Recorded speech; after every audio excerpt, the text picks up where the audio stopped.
Hello hi. Hindu को सलाम, मुसलमान को राम राम। दोस्तों, कभी कभी लाइफ में ऐसा भी होता है कि मतलब आपके विचारधारा से कोई सहमत नहीं हो, उनके विचारधारा से आप सहमत नहीं हो, तो ये नॉर्मल सी बात है। अब विचारधारा का मतलब ये थोड़ी है कि कोई अपना खानदान ही बदल देगा। खानदान बदलने का मतलब ये थोड़ी है कि आज इस पार्टी में, कल उस पार्टी में, कल आज इस विचारधारा के साथ, कल उस विचारधारा के साथ।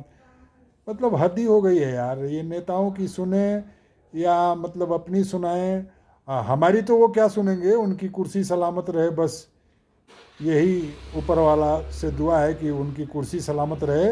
लेकिन कुर्सी भी उन्हीं की सलामत रहे। मैं ऊपर वाले से दुआ करता हूँ कि जो लोग जनता के हित में सोचें, जनता की बात करें और जो जनता के लिए ही चुने गए हैं, उनसे यही उम्मीद की जाती है। और आप सभी भाइयों से मेरी गुजारिश यही है कि कृपया अपना वोट बर्बाद न करें और ऐसे मतलब दल बदलुओं से तो दूर ही रहें जो ना घर के हैं ना घाट के, वो सिर्फ कुर्सी के हैं। तो इन दल बदलुओं से होशियार। और दूसरी बात यह है कि आ, फिर वो अपना सफाई देते हैं कि मैं उनकी इस बात से खुश नहीं था, वो ऐसे बोलते थे, या मैं अपनी मर्जी से आया हूँ। मतलब जैसे बच्चे स्कूल जाने के लिए जब गार्जियन उठाते हैं तो कुछ बच्चे शरारती नहीं होते, बोलते हैं मेरे पेट में दर्द है, मैं मतलब भूख नहीं लग रहा, मैं नहीं जाऊंगा, उल्टी उल्टी मन कर रहा। उस टाइप का कुछ नेताओं का बयान आता है और वो पार्लियामेंट से लेके सड़क तक भी सुनाई देता है आपको। बड़ा अजीब सा लगता है यार, क्या पता नहीं। मतलब ये मैच्योर्ड हैं या अभी सीख रहे हैं या जनता को बेवकूफ़ समझते हैं, भगवान ही मालिक है। और फिर बोलते हैं कि हिंदू मुसलमान सिख ईसाई आपस में है भाई भाई। तो भैया लड़ाओ मत ना एक दूसरे को, मत लड़ाओ एक दूसरे को। आपस में क्यों लड़ाते हो? और हम लोग तो ऐसे हैं कि हम लोग किसी को देख के जलते नहीं। आप लोग देख के जलते होंगे कि वो उस पार्टी का है, वो उस पार्टी का है, वो उस पार्टी का है। भैया हम लोग तो बस वोट देने वालों में से हैं। और हम लोगों को जैसा लगता है कि नहीं यार, ये बंदा सही है, तो हम लोग उसको वोट करके आ जाते हैं।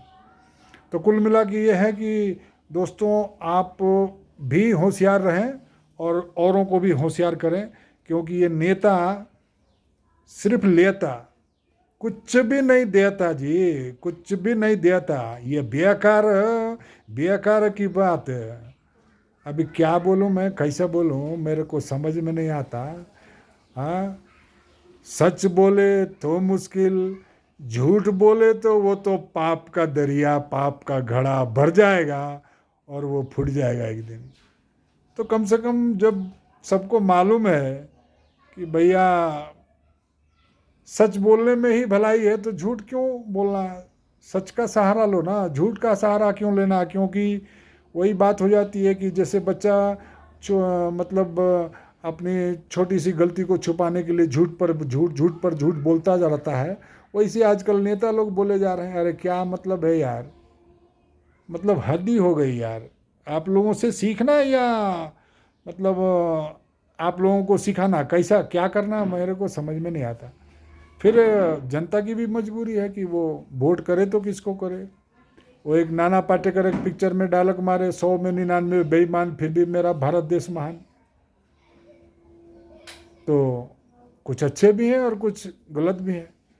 तो इन पार्टी वालों को चाहिए जो गलत हैं उनको सुधारो और जो अच्छे हैं उनको आगे बढ़ाओ। एक डिसिप्लिन होता है ना, चाहे वो सेना का डिसिप्लिन हो या कंपनी का हो या मतलब कैसा भी हो। ये थोड़ी है कि जैसा जूता वैसा पालिश किए और आगे बढ़ते गए, आगे बढ़ते गए। अरे भैया, राष्ट्र की बात है ये। तो राष्ट्र की बात में गद्दारी, धोखाबाजी, आपस में एक दूसरे को लड़ाना नहीं चलता। तो इसलिए आप सभी लोगों से गुजारिश है, और मैं तो ख़ास तौर पर भगवान से ये दुआ करता हूँ, अल्लाह ताला की मर्जी। बोलते हैं ना कि उनके बगैर एक पत्ता भी हिलता नहीं। तो अल्लाह चाहेंगे, भगवान चाहेंगे तो बिहार 2025 का जो चुनाव है वो दूध का दूध और पानी का पानी करके छोड़ेगा, और तब इन नेताओं को समझ में आएगा कुछ टाइम के लिए, लेकिन झटका तो लगना चाहिए, क्योंकि धोखा धोखा धोखा वो अच्छा नहीं है। धोखा देना किसी को भी, और ख़ासकर जनता को। फिर बोलते हैं कि जनता हमारे लिए भगवान है। अरे तुम अपने नहीं रहे तो भगवान के क्या रहोगे? भेद तेरा कोई क्या पहचाने, और जो तुझसा हो वो तुझे जाने। तो मिलते हैं अगले ब्लॉग में, तब तक के लिए सब खैर, जय हिंद, सत श्री अकाल।